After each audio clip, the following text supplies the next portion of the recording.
안녕하세요. 하루 30분 크리스천 재정 독서. 오늘은 돈 벌 이유, 돈 쓸 이유라는 책을 통해 여러분들과 함께 은혜를 나누는 시간 되기를 소망합니다. 출판사는요, 국제제자훈련원이고요. 저자는 썬데이 아델리자 목사님입니다. 잠깐 저자에 대해 소개하면요. 목사님은 나이지리아 태생으로 12살까지 신발을 신지 못할 만큼 극빈한 환경에서 자랐습니다. 19살에 첫 주님을 영접하게 되고요. 45개국에 약 700여 개 교회를 세우신 분입니다. 목사님은 종교뿐만 아닌 정치, 사회에 막강한 영향력을 발휘하며 2007년 미국 상원의원 개회 때 기도를 맡기도 하고요. 유엔에서 2차례 대표 연설을 하기도 했다고 합니다. 자, 그러면 본격적으로 시작해 보도록 하겠습니다. 목차인데요. 총 1장부터 13장까지로 되어 있습니다. 오늘 끝까지 구독이 어려우신 분들은 이 3장과 4장 그리고 8장 꼭 한번 살펴보시면 좋을 것 같습니다. 이 세상에 존재하는 빈곤의 실체입니다. 수십억 명의 사람들이 하루 1달러 미만으로 살아가고 있으며 거의 30여 명에 달하는 사람이 하루 2달러로 삶을 이어가고 있다고 합니다. 정말 놀라운 사실이죠. 세계은행의 수석 경제학자가 내놓은 최근 연구자료에 의하면요. 유럽과 북미의 부자들 5천만 명의 대략적인 수입이 전 세계 30억 명의 가난한 사람들의 수입과 대등하다고 합니다. 어떻게 똑같을 수가 있는지 모르겠어요. 네, 빈곤의 진실은요. 인류 사망의 3분의 1이 가난 때문에 죽음에 이르고 있습니다. 얼마나 많냐? 하루 5만 명이고요. 연간 1,800만 명이에요. 이들이 가난 때문에 죽고 있는데 인류 사망의 총 3분의 1이 가난 때문에 죽고 있다는 사실입니다. 1990년도부터 지금까지 3억만 명이에요. 이 숫자는 미국 인구와 거의 같은 숫자입니다. 매년 1,100만 명의 어린이들이 5세가 되기 전에 죽습니다. 무엇 때문에요? 가난 때문에 죽습니다. 이런 세계적인 빈곤 문제와 부의 불평등한 문제를 해결하기 위해서 우리 교회들은 어떤 일을 할 수 있을까요?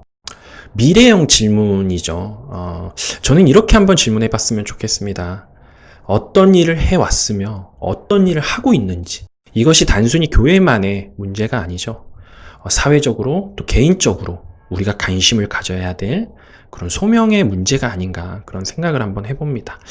저자는 빈곤의 실체에 대해서 가장 앞장에서 이렇게 밝히고 있습니다. 결국 우리가 책의 제목과 같이 돈을 벌어야 하는 이유와 돈을 쓸 이유에 대해서 이렇게 암시를 좀 해주는 것 같습니다. 모든 그리스도인이 부유해질 수 있습니다. 그 이유가 뭐죠? 모든 금과 은은 하나님께 속했기 때문입니다. 하나님의 상속자로서 우리는 법적인 권리를 가지고 있습니다. 그러나 그것은 하나님의 영광을 위해서 반드시 써야만 한다라는 거고요. 우리는 열매를 맺으라는 하나님의 명령을 받았습니다. 돈이 없으면 하나님의 나라를 세워갈 수 있는 열매가 제한되기 때문에 우리는 열매를 맺기 위해서라도 부유해질 수 있는 충분한 이유가 된다라는 사실입니다. 하나님은 자기 백성들이 번영하는 것을 기뻐하신다. 따라서 우리는 천국을 힘입어 하나님의 영광을 위해 번영해야 한다. 시편 말씀입니다. 누구든지 부유하게 되고자 한다면 하나님께 먼저 드린 후 내 자신에게 지불하라. 자, 11조나 헌금을 드리는 훈련이 안 된 사람은요. 자신을 위해 저축하는 훈련도 어렵습니다. 그렇지 않나요? 나 자신과 가족의 미래를 위해 저축을 해야 한다. 부자가 되는 것은 수입액이 아니라 저축액에 달려있다. 책에서 계속 앞으로 나올 텐데 이 책의 저자 목사님께서 주장하는 것이 바로 이 부분입니다. 저축을 해야 하고요. 부자가 되는 것은 수입액이 아닌 저축액에 달려있다라고 이야기하고 있어요. 소비를 줄인 만큼 하나님께서 주신 부가 결정될 것이다. 자, 우리 한번 생각해 볼게요. 여러분 한 달 급여가 얼마 정도 되시죠? 대략 300만 원이라고 한번 해보겠습니다. 1년에 3,600에 5년 정도 일한 미혼 남녀 청년들이에요. 얼마 정도 있을까요? 결혼도 안 했고 부양할 가족도 없어요. 자녀도 없습니다. 대부분의 시간을 하루 3분의 1을 직장에서 보낼 거예요. 1년에 3,600만 원, 5년이면 총 1억 8천만 원입니다. 5년이 지난 뒤 그들에게 얼마가 있냐라고 물어보면 스스로에게 한번 질문해 보셨으면 좋겠어요. 돈이 어디 있죠? 대략 50%만 저축했어도 1억 8천에 50%면 9천만 원입니다. 9천만 원이 있어야 돼요. 어딨죠? 없습니다. 부자가 된다는 것은 얼마나 많이 버느냐가 아니라 얼마나 많이 저축하느냐에 달려 있다라고 저자는 이야기하고 있어요. 너무 극히 공감이 됩니다. 그렇지 않나요? 계속해서 이런 이야기들이 반복해서 나오는데 계속 한번 보도록 하겠습니다. 우리는 단순히 일상에서 불필요한 물건에 지출하지 않으면 매일 5에서 10달러를 저축할 수 있습니다. 10,000원 정도를 저축할 수 있다라고 해볼게요. 매일 사먹는 커피 5달러를 저축하면 5,000원이라고 해보겠습니다. 일주일에 35달러, 한 달이면요 150달러고 1년이면 1,825달러, 약 200만원 이상이 될 거예요. 이자까지 더한다면 상당히 불어나겠죠. 누구든지 부유하게 되고자 한다면 여기 정말 중요합니다. 많이 버는 것이 중요한 게 아니고 적게 벌더라도 불필요한 지출을 줄이고 우리는 저축하는 법을 좀 배워야 합니다. 그렇죠? 그렇다면 저축과 투자하는 훈련을 어떻게 하면 되냐? 자, 첫 번째, 미래를 위해 수입 중 얼마를 따로 떼어 놓아야 합니다. 정말 중요합니다. 두 번째고요, 월급 중 10에서 50%를 자신을 위해 일하게 해야 됩니다. 자신을 위해 일하게 한다는 게 뭐죠? 우리가 잘 아는 세계 부자, 워렌 버핏 잘 알죠? 워렌 버핏이 그런 말을 했습니다. 내가 잠자는 동안에도 돈을 버는 시스템을 만들어야 한다. 그렇지 않으면 평생 가난하게 살 거다라는 이야기를 했어요. 그것이 바로 돈을 버는 시스템이고요. 이것이 자신을 위해 일하게 만드는 시스템입니다. 그게 바로 저축이고요. 투자가 될 수 있겠죠. 지갑에는 되도록 돈을 적게 두고 저축에 많이 할애하라고 이야기를 하고 있습니다. 투자를 급하게 하지 마라. 이거 정말 중요합니다. 속히 얻는 것은 속임수임을 꼭 기억해야 됩니다. 우리가 지난 시간에도 이야기했는데 급하게 투자하는 것들, 감정적으로 즉흥적으로 투자하는 것들은 거의 속임수가 많아요. 좀 늦어도 손해를 보더라도 정확히 이해하고 투자하고 저축하는 것이 좋습니다. 자, 돈을 빌려주는 것을 조심하라. 당신은 은행이 아니다. 그렇죠? 우리는 은행이 아닙니다. 돈을 빌려주는 것을 조심하셔야 돼요. 만약에 돈을 준다라는 건 안 받는다라는 생각으로 준다고 생각하셔야 할 것 같아요. 못 받는 게 아니라 안 받는다. 그저 구제한다라는 마음으로 드려야 됩니다. 그런 마음이 아니라면요, 우리는 거절할 줄 알아야 돼요. 저도 정말 어렵습니다. 그저 많이 퍼주는데 너무 어려워요. 그래서 와이프한테 많이 혼납니다. 그래서 저도 잘 안 돼요. 예. 그렇지만 우리가 은행이 아닙니다. 지갑 수준에 따라 생활하는 것을 배우라. 저축하고 난 후의 돈으로 월급보다 더 적은 비용으로 당연한 거죠. 당연하잖아요. 월급보다 더 많이 쓰기 때문에 늘 돈이 없고 우리가 부채 문제로 시달리는 거예요. 지갑 수준에 따라 생활하는 것을 배워야 됩니다. 지난 시간에 뭐라고 했죠? 신용카드를 쓰되 내가 한도를 정해놓고 그 한도를 지키지 못하고 초과하게 되면 어떻게 하라고 했죠? 카드를 잘라버리라고 이야기했습니다. 생활 수준에 따라, 지갑의 수준에 따라 생활하는 것을 우리는 반드시 지켜야 할 것 같습니다. 돈은 결코 당신을 부자로 만들어주지 않습니다.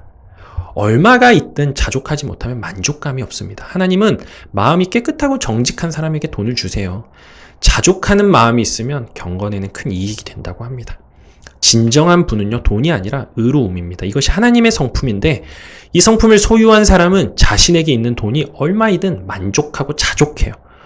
돈은 의인을 조종하거나 지배하지 못합니다. 돈은 우리를 결코 조종하거나 지배하지 못해요. 왜? 우리는 하나님의 성품인 의로움을 갖고 있기 때문입니다. 자족할 줄 아는 사람에게 결코 돈이 우리를 넘보지 못합니다. 그래서 우리는 돈에 지배되는 것이 아니라 우리가 돈의 주인이 되어야 합니다. 재정을 번영할 수 있는 이 기회를 극대화하는 방법이 있습니다. 첫 번째, 매일 30-40분을 할애하여 자신의 일이나 관심 분야에 관련된 주요 서적을 읽어야 됩니다. 여러분 지금 서적 읽고 있죠? 이렇게 읽으셔야 돼요. 30-40분, 책 보기 어려우시면 이렇게 유튜브를 통해서라도 반드시 읽어야 합니다.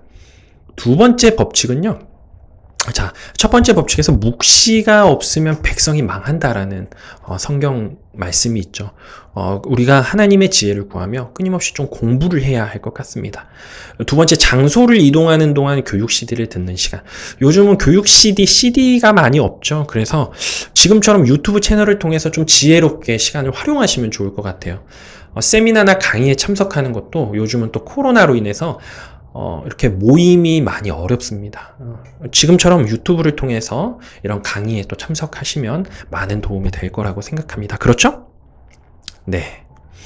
자, 돈은 씨앗처럼 번식한다. 정말 중요한 부분이에요. 여러분 별표 한 번만 쳐주시겠어요? 제가 쳤습니다. 돈은 씨앗과 같은 기능을 합니다. 씨앗이 뭐죠? 심는 거잖아요. 우린 그 씨앗을 가지고 뭘 해야 되죠? 돈은 씨앗이면 씨앗처럼 돈도 심어야 됩니다. 먹지 말고. 근데 대부분의 사람들이 심기도 전에 먹어버려요. 그러니까 돈이 불어나지가 않습니다. 늘 부족한 거예요. 늘 가난하게 살 수밖에 없습니다. 적은 돈일지라도 배로 증식할 수 있도록 돈을 심어야 됩니다. 10배, 30배, 60배, 100배까지 증식할 수 있도록 돈을 좀 심어야 돼요. 지혜로운 사람은 즉시 돈을 쓰지 않습니다. 자신을 훈련하고 더 많은 돈을 벌기 위해서 투자하는 사람, 이런 사람이 지혜로운 사람입니다. 심으면 얼마나 많은 열매가 날까 너무 흥분되지 않으신가요? 너무 기대되어 어떤 열매들이 맺힐지 생각만 해도 두근거립니다. 이게 핵심이에요. 나는 돈을 못 벌어요. 소득이 적어요. 제발 이런 바보 같은 소리는 하지 말아요. 우리가 열심히 일해서 소득을 올려보자고요. 대체 젊음을 가지고 못할 것이 무엇이란 말입니까? 거기서 발생된 작은 소득이라 할지라도 우리는 심어야 돼요. 심는 곳에 열매가 납니다. 노동으로 벌어들인 소득, 우리가 이 소득을 자본소득으로 옮기지 못하면 평생 노동을 할 수밖에 없습니다. 노동이 나쁘다는 것이 아니에요. 하지만 우리가 몸이 병들고 노후가 되는 시기가 올 거 아니에요. 그때는 노동을 하고 싶어도 할 수가 없습니다. 그때는 우리가 열심히 심어놓은 씨앗이 열매를 맺혀서 그때 우리가 열매를 좀 따먹어야 돼요. 그렇기 때문에 지금 여러분 젊음이 있을 때 반드시 심어야 됩니다. 여러분은 지금 시기는 돈을 버는 시기이면서 동시에 돈을 심는 시기예요. 여러분 열심히 심어야 됩니다. 천국에 심어야 하고요. 하나님의 영광을 위해 심어야 하면서도 더욱이 미래를 위해서 심을 줄 알아야 돼요. 그것이 바로 지혜롭고 현명한 사람입니다. 우리에겐 젊음이 있잖아요. 못할 것이 무엇이란 말입니까? 제가 너무 흥분했죠? 죄송합니다. 돈이 스스로 여러 갑절로 증식되도록 하고 그것을 즐겨야 됩니다. 너무 즐거운 거예요. 한번 경험해 보셨나요? 스스로 갑절로 증식되는 것을 한번 즐겨 보셨냐고요? 저는 즐겨보았습니다. 돈이 증식하는 걸 보면 너무 즐거워요. 가끔은 너무 흐뭇할 때가 있습니다. 잘 심은 씨앗 하나가 무럭무럭 자라면 즐거운 거예요. 우리가 사치나 부자 흉내내는 보여주기의 삶을 좀 청산합시다. 우리가 지금부터는 심는 즐거움에 좀 빠져보면 좋을 것 같아요. 돈을 극복할 능력을 가진 사람은요, 결코 가난해지지 않습니다. 우리는 돈을 소비하고자 하는 유혹과 욕망을 통제해야 돼요. 이런 훈련을 해야 합니다. 그러기 위해서 반드시 우리가 명심해야 할 것, 첫 열매를 먹어서는 안 됩니다. 필요한 것이 있더라도 기다리세요. 마시멜로 하시죠. 기다리세요. 그 열매가 되돌아오면요, 10배, 20배, 30배, 60배, 100배의 결실을 맺을 수 있습니다. 부자나 빈자나 돈을 소비하기 전에 10배 정도의 돈을 만들어 놓아야 합니다. 그때까지는 첫 열매를 절대 먹어서는 안 됩니다. 여러분 아시겠죠? 자, 재정 평형을 유지하는 법칙이 있습니다. 돈을 심지 않고 쌓아두기만 하면 시간이 갈수록 가치를 잃습니다. 왜죠? 물가가 상승하기 때문에 화폐 가치가 하락합니다. 심지 않고 쌓아두면 본래 가치를 잃는 거예요. 여기서는 우리에게 주신 달란트나 재능도 똑같습니다. 심지 않고 그냥 쌓아두면 안 돼요. 가치를 잃습니다. 두 번째, 열매를 맺기 위해 씨앗을 심으면 여러 배로 증식한다는 사실을 꼭 기억하세요. 돈은 항상 심지 않는 사람을 떠나서 증식시키는 사람의 손으로 들어갑니다. 악인의 돈을 뺏어서 의인에게 주는 것과 똑같은 것 같아요. 증식의 열쇠는 항상 투자입니다. 청지기는 자신의 받은 것을 잘 활용해서 10배, 20배, 30배, 60배, 100배 결실을 맺는 사람이에요. 자신의 달란트와 재능을 가지고 투자한 사람은 더 많은 이윤을 안길 수 있습니다. 여러분의 달란트와 재능이 뭔지 한번 생각해 보시면 좋을 것 같습니다. 자신의 재능으로, 자신이 잘 아는 것으로 투자하는 사람들은 더 많은 더 많은 것을 받았다는 사실. 꼭 한번 기억해 보시면 좋을 것 같습니다. 재정의 자유, 그리고 돈의 기본 법칙입니다. 모든 그리스도인들은 마음에 한 가지 목표를 가지고 있어야 돼요. 하나님 나라를 일하는 영역에 가지고 오겠다는 그 의지를 가지고요. 우리는 직장에 파송된 하나님의 대사라는 사실을 기억해야 합니다. 여러분, 제가 질문 한번 할게요. 여러분 한번 답해 보시면 좋을 것 같아요. 만일 누군가가 여러분들에게 50억, 상상만 해도 정말 큰 금액인데 50억 드릴게요. 여러분들 지금 그거를 뭐 하시겠어요? 한번 여러분들이 한번 답해 보세요. 이 책에 이런 질문이 나와 있습니다. 여러분 이 50억 가지고 뭐 하시겠어요? 어떤 성도가 다 생각하셨나요? 예를 통해서 답에 가장 가까운 부분이 어떤 부분인지 한번 살펴보시면 좋을 것 같습니다. 첫 번째입니다. 금식하고 기도하면서 그 돈을 가지고 무엇을 하기 원하는지 물을 것이다. 어떤 성도가 이렇게 대답했다고 해요. 이렇게 목사님께서 대답하신 이 기도는 결국 아무런 응답을 얻지 못한다. 자, 약간의 땅을 사서 재활센터를 세우고 사역을 위한 건물을 사고 재정적으로 그들을 돕는다. 자, 너무 좋은 일이죠. 너무 좋은 일이잖아요. 땅을 사서 센터를 짓고 사역을 위한 건물을 사고 재정적으로 돕는 일. 이것은 너무 가치 있고 영적인 일이지만 그렇게 돈을 쓴다면 모아놓은 시드머니, 종잣돈이 다 바닥이 나고 결국 빈털터리가 될 거라고 얘기해요. 구제를 위해 돈을 쓰기 전에 돈을 증식할 수 있는 방법을 찾으라고 명확하게 이야기하고 있습니다. 세 번째, 나는 집 없는 사람들을 위한 집을 짓고 등록금을 내지 못하는 학생들에게 장학금을 줄 수 있다. 이 성도의 대답에 대해서 이렇게 얘기합니다. 돈을 잘못 이해하는 사람들은 자신의 의무가 돈을 쓰는 것이라고 생각하는 거예요. 여기 한번 볼까요? 첫 번째 재정 원칙은 돈을 쓰지 않는 거예요. 쓰지 않는 거. 돈을 쓰지 않는 겁니다. 제가 여기까지 보면서 자칫 오해할 수 있겠다 싶은 것들이 좀 있어서 제가 좀 부연 설명을 하고 싶더라고요. 이 시드머니를 모으기 위해서 또 이 종잣돈, 첫 열매, 첫 씨앗을 심기 위해서 이것이 10배, 100배로 불어나기 전까지 어떠한 선교나 구제도 무시하고 무조건적으로 돈을 저축하라는 의미가 절대 아닙니다. 절대 아니에요. 작은 급여나 소득이 있을 때도 하나님 나라 확장을 위한 선교와 구제를 해야 합니다. 다만 그럼에도 불구하고 소득의 일부를 따로 떼어 저축과 투자를 통해서 미래를 위한 씨앗을 심는 것을 멈춰서는 안 된다라는 사실이에요. 그러나 대부분의 사람들은 소득이 발생했을 때 그것을 어떻게 쓸지에 대한 고민을 합니다. 그것이 맹점이에요. 하늘나라의 영광을 위해 우리는 당연히 구별해서 드려야 합니다. 다른 책들과 좀 더 이 책이 신선했던 것들은 대부분의 책들은 또 하나님께 드리고 구제를 하고 돕는 것이 마치 부자가 될 수 있다. 좀 기복적인 신앙에 대해서 이야기하는 책들도 정말 많아요. 그렇게 구제하고 드리다 보면 부자가 될 거다라고 정말 이야기하는 책들도 많습니다. 오히려 이 책이 오히려 더 현실적일 수도 있어요. 이 예시를 통해 목사님은 분명히 이야기하고 있습니다. 다음 장 한번 볼게요. 나는 돈을 투자하고 그것을 합당하게 관리할 것이다. 그런 후 교회를 위한 빌딩을 살 것이다. 라고 이야기를 하고 있어요. 그러니까 현명한 사람은 그가 가진 재물을 재생산을 위해 씁니다. 하지만 종잣돈은 절대 건드리지 않아요. 씨앗은 절대 건드리지 않습니다. 하나님은 돈을 잘 관리할 수 있도록 준비되지 않은 사람에게는 재물을 맡기지 않아요. 그러니까 돈을 잘 관리할 수 있는 사람에게 더 주신다라는 거죠. 우리가 돈을 투자한다면 어떻게 뭐에 투자할지를 우리가 잘 알아야 됩니다.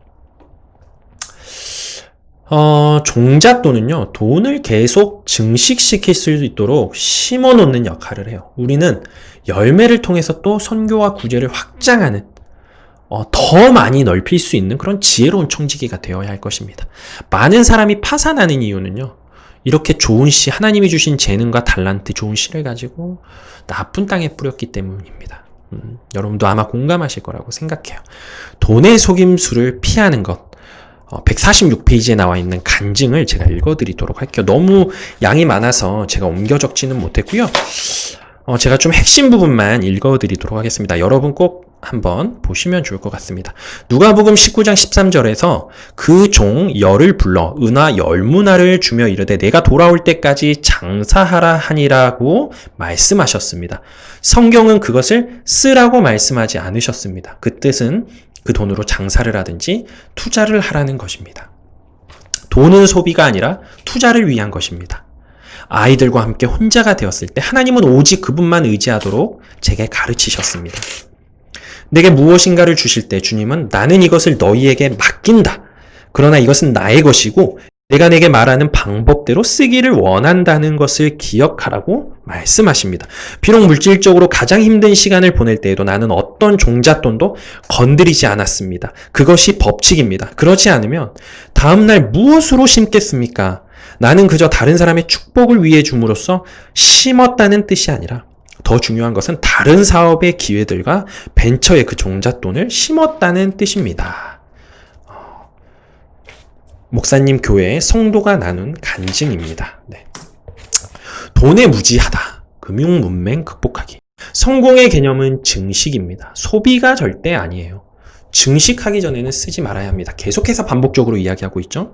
우리는 오직 투자를 하고 거기서 남긴 후에야 비로소 돈을 쓰는 곳에서 자유로워질 수 있습니다. 우리는 이익금을 쓸 수 있습니다. 그러나 원래의 자금은 결코 써서는 안 됩니다. 여기서 말하는 이익금은 이자를 얘기하죠. 이것이 돈 관리의 지혜입니다. 여러분, 우리 빚에 투자하지 말죠. 재산에 투자합시다. 예를 들어 빚에 투자하는 것들이 어떤 것들이죠? 무언가를 구매했을 때 원래의 가치보다 하락하는 것이 빚에 투자하는 거예요. 그러나 재산에 투자한다라는 건 뭐죠?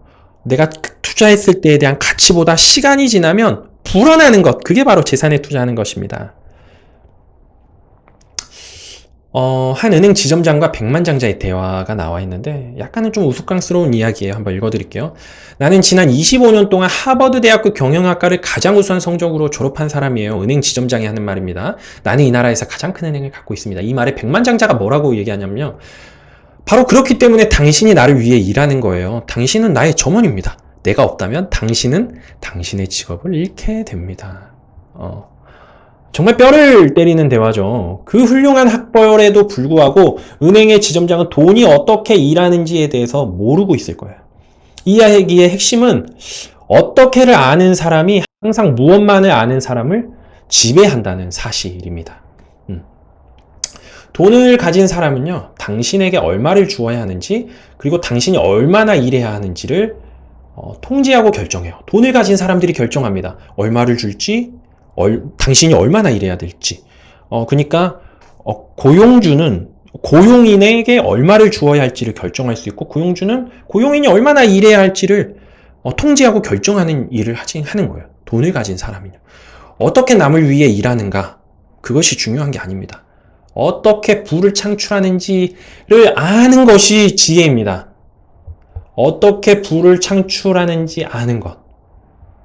오직 우리 자신의 한 손에는 돈을 가진 사람의 경험이 필요하고요. 다른 한 손에는 성경 말씀과 하나님의 법칙에 대한 지식. 근데 우리가 그냥 세상의 지식으로 공부한다고 되는 건가요? 그렇지 않습니다. 하나님의 법칙에 대한 재정의 원리를 가지고 공부하는 게 좋겠죠. 성경이 없는 지식은 지혜가 될 수 없습니다.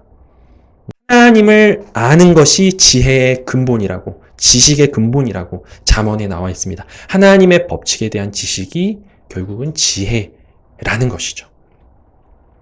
어리석은 자의 노동은요, 그를 피곤하게 하고 삶을 힘들게 합니다. 노동은 정말 힘든 거예요. 지식이 없기 때문입니다. 어디로 가는지 알지 못하고요, 우리를 피곤하게 만드는 거예요. 지식이 없으면요. 재정적인 법칙을 이해하지 못하는 무지한 사람은 계속해서 피곤하고 힘들게 살 수밖에 없는 것입니다. 여러분, 우리 정말 피곤하게 살고 있지 않나요? 내 백성이 지식이 없으므로 망하는도다. 사람들이 지식이 없으므로 망하고 있습니다. 무지는 문제들과 고통, 심지어 죽음까지의 원인이 될 수 있습니다. 한 성도의 간증을 또 공유해 드리도록 하겠습니다. 다 읽지 않고요. 제가 밑줄 그은 부분을 토대로 좀 읽어드리도록 하겠습니다. 빅터의 간증인데요. 하나님이 당신에게 맡기시는 돈의 총액은 당신이 재정에 관해 가지고 있는 지식의 총액에 달려 있습니다. 나에게 맡기시는 돈의 총액은요, 지식의 총액과 똑같다라는 거예요. 저는 시간당 580달러나 되는 돈을 벌었습니다. 그러나 여기에는 법칙이 있습니다. 당신의 수입은 증가하지만 당신의 지식이 발전하지 않고 그 자리에 머물러 있다면 그 돈의 총액은 어떻게 될까요? 점점 줄어든다는 사실입니다. 부자들은 양적으로, 질적으로, 그리고 매우 빠르게 그 모든 정보가 흐르는 곳을 밝혀내고 있습니다. 어제의 지식은 낡은 것입니다. 올바른 목적과 올바른 열망을 가지고 있다면 돈이 오기 시작할 겁니다. 네, 올바른 목적과 올바른 열망을 가지고 있다면요. 나는 힘든 노동이나 세 가지 직장을 동시에 뛰는 일을 돈을 벌게 하지 못하며 대신 심사숙고하고 묵상하고 새로운 아이디어를 만들어내는 것이 돈을 벌게 해준다는 사실을 발견했습니다. 재정의 법칙은요, 세계 어디에서든지 똑같이 적용이 됩니다. 당신은 오직 당신 자신을 사랑할 수 있는 만큼 다른 사람들을 사랑할 수 있습니다. 너무 은혜가 되죠. 돈을 버는 5가지 방법이 있습니다. 첫 번째 급여예요. 급여 가장 일상적인 거죠. 일하고 받는 것, 노동소득이라고도 얘기합니다. 부자들은 돈을 위해 일하지 않습니다. 그들은 돈이 그들을 위해 일하도록 합니다. 그런데 노동자들은 돈을 위해 일을 하죠. 돈을 벌기 위해 일을 합니다. 하지만 부자들은요, 돈이 그들을 위해 일하도록 만드는 거예요. 돈을 현명하게 관리하여서 돈이 그들을 위해 일을 하기 때문에 그들은 일할 필요가 없습니다. 그럼 우리 다 일을 안 해도 되나요? 그런 말이 절대 아니죠. 노동을 통해서 우리가 소득을 만들어내야 합니다. 하지만 영원히 노동을 통해서 소득을 만들어낼 수 없는 시기가 온다라는 거죠. 우리가 아프고 병들 때, 그때는요, 돈이 돈을 버는 시스템들을 만들어놔야 된다라는 거예요. 그럼에도 일하는 이유가 무엇이죠? 지식을 쌓고 새로운 기술을 배우기 위해서 우리가 일을 하는 거예요. 이런 경험을 통해서 일을 하는 겁니다. 그리스도인들 대부분 재정 원칙에 관한 책을 연구하지 않습니다. 재정의 지식이 없으면 급여가 올라가도 가난해질 뿐이에요. 돈을 쓰기 전에 돈을 갑절로 만들지 않기 때문입니다. 자, 또 어떤 것들이 있을까요? 급여 말고 그냥 조그만한 가게를 운영하는 어떤 소상공인이 있을 거고요. 또 큰 사업가, 기업가들이 있을 거고, 이런 사례금이나 특허 같은 것들을 통해서 받는 것, 그리고 나머지는 뭐 저축과 투자, 뭐 금융소득을 이야기하는 것 같아요. 이런 5가지 소득이 있습니다. 그런데 우리가 이 5가지의 방법 중에서 우리가 해당되는 것은 첫 번째 노동소득, 그리고 5번째 좀 투자에 대한 부분이 아닐까. 뭐 이렇게 그 소상공인이나 이렇게 개인 사업을 하시는 분들도 여기에 해당이 될 거고요. 요 부분은 좀 특이한 케이스니까요. 도는 방법은 많죠. 그렇지만 실현 가능한 것을 선택하라고 하면 저는 첫 번째, 그리고 5번째, 뭐 그리고 욕심이지만 이런 사업도 좀 해보고 싶습니다. 보통 시간과 공간을 통해서 돈을 버는 사람, 이런 사람 우리가 노동자라고 표현하고요. 사람을 통해서 돈을 버는 사람, 이런 사람들을 우리가 사업가라고 표현을 합니다. 마지막으로 돈으로 돈을 버는 사람을 우리가 투자자라고 하죠. 대부분이 노동소득으로 소득을 만들어내면요, 이 소득이 투자소득으로 갈 수 있도록, 그래서 우리가 투자자가 될 수 있도록 우리가 좀 관리를 해야 돼요. 그렇다고 우리가 무턱대고 투자를 할 수 없습니다. 이 책에서도요, 구체적으로 어떤 것에 투자하라고 이야기하고 있지 않습니다. 목사님이라서 그런가요? 책을 끝까지 보면서 좀 아쉬운 부분이 있었어요. 그럼 구체적으로 목사님이 생각하시는 투자나 저축은 어떤 것들이 있는지 조금이라도 좀 알려주면 도움이 될 것 같은데 전혀 나와 있지가 않습니다. 이것은 우리에게 숙제로 남겨놓았어요. 그래서 좀 끊임없이 공부를 해야 합니다. 하지만 목사님께서 주장하시는 건 바로 이거예요. 돈을 배가시키는 곳에 돈이 일하도록 반드시 투자하라고 이야기를 하고 있는 겁니다. 돈이 나를 위해 일하게 하는 방법은 뭘까요?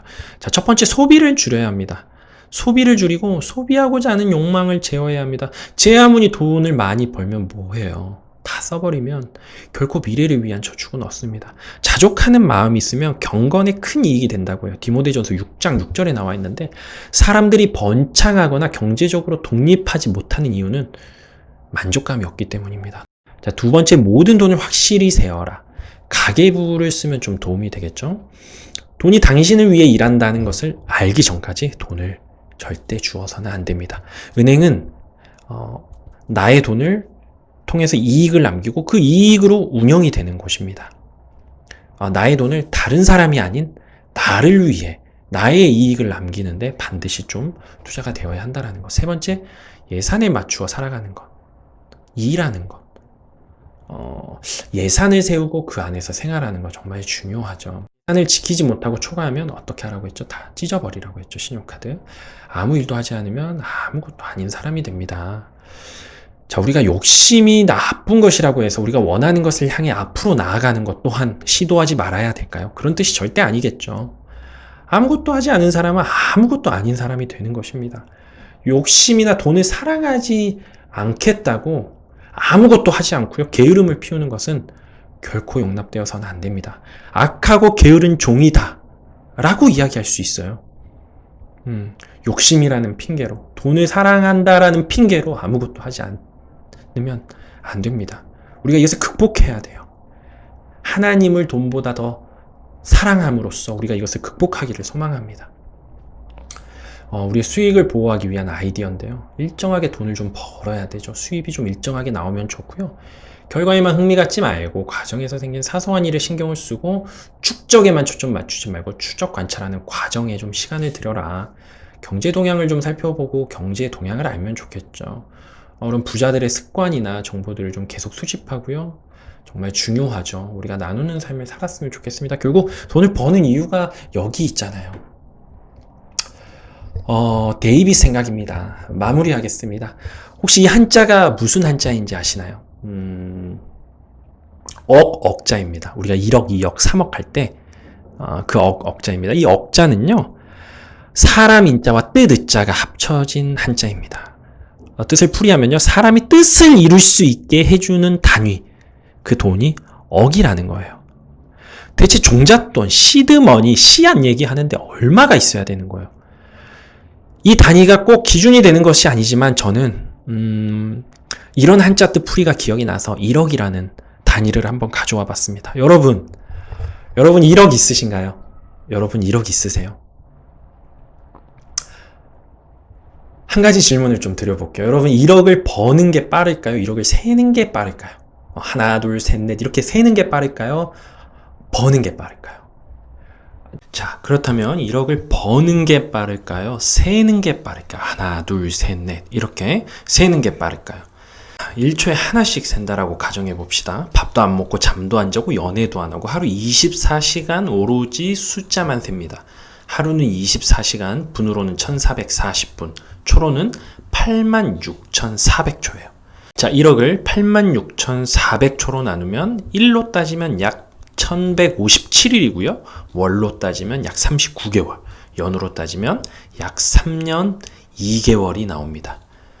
근데 어떻게 사람이 24시간 숫자만 셀 수 있어요? 1000단이 넘어가면 과연 1초에 하나씩 셀 수 있나요? 없겠죠. 2초씩 잡아도 7년, 3초씩 잡아도 10년이 넘게 걸립니다. 자, 제가 다시 한번 질문해 보겠습니다. 1억을 버는 게 빠를까요? 세는 게 빠를까요? 저는 버는 게 훨씬 빠를 수 있다고 생각합니다. 우리 모두 좋은 밭에 좋은 씨앗을 심어 열매 맺는 그런 인생 되기를 소망합니다. 오늘도 이 영상이 마음에 드셨다면 좋아요와 구독 부탁드립니다. 좋아요와 구독은 영상을 만드는데 큰 힘이 됩니다. 좋아요, 구독 눌러주실 거죠? 다음 시간에 만나 뵙겠습니다. 안녕!